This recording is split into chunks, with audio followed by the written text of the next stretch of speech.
Assalaamu calaykum.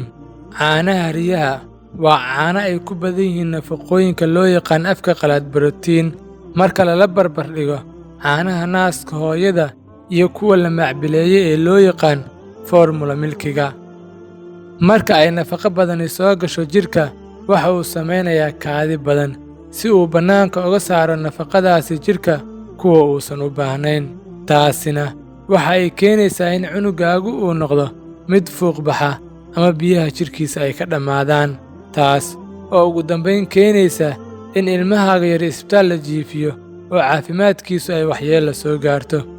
Muuqaalkeenna maanta ayaan kaga hadli doonaa dhibaatada ka dhalan karta caanaha riyaha haddii la siiyo ilmaha yar, iyo sidoo kale wakhtiga ay ku habboon tahay in caano riyaad la siiyo ama uu qaadan karo.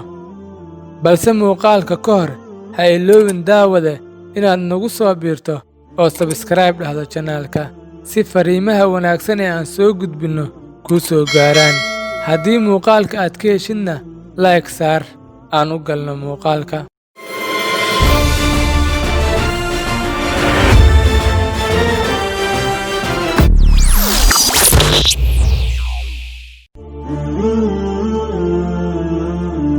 Kaliya ma ahan in borotiin bas laga helo caanaha riyaha, balse waxaa kaloo laga helaa macdan ay ka mid yihiin sodium, potassium, calcium iyo fosforos.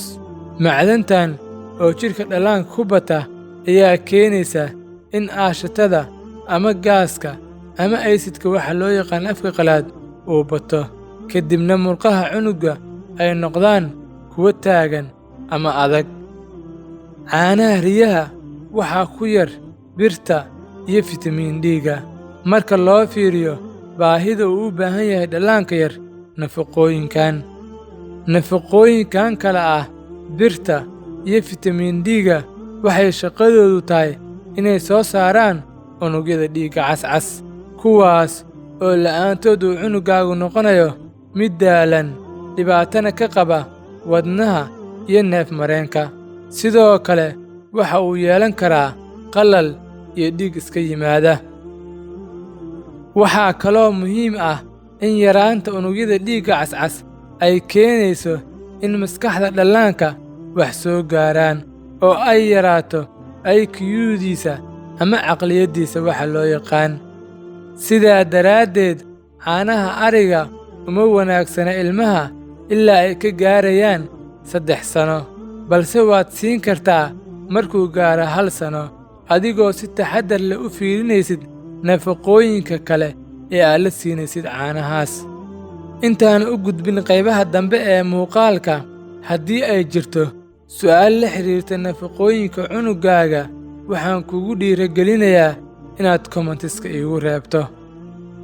Su'aasha kale ee imaan karta ayaa ah, ka waran haddii loo baraxo caanaha ariga dhallaanka ama la siiyo caano formula milki ee ka samaysan caano riyaad? Jawaabta ayaa ah inay kugu adkaanayso inaad ka siiso cunugaaga xaddigii loogu talagalay ee borotiinka iyo nafaqooyinka kale ee muhiimka ah. Tusaale ahaan, haddii aad ku darto biyo caanaha riyaha si aad gacantaada ugu diyaariso caanaha dhallaankaaga, waxaa yaraynaysaa nafaqooyinka iyo borotiinska ku jira, kuwaas oo hoos u dhigaya xaddiga baahida ee ilmahaaga yare uu u baahan yahay inuu nafaqooyinkaasi ka helo.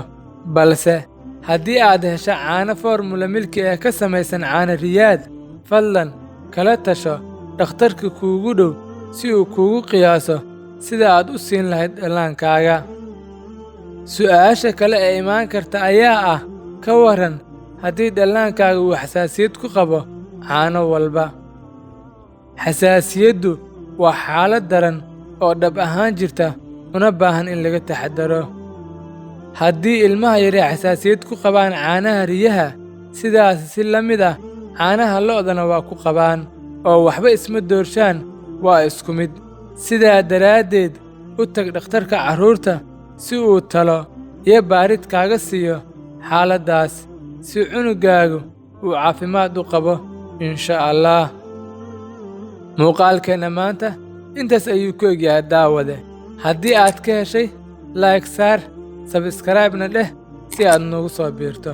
Hana ilmaamin inaad asxaabtaada u gudbiso. Mahadsanid. Muuqaalka inoo xiga insha Allah.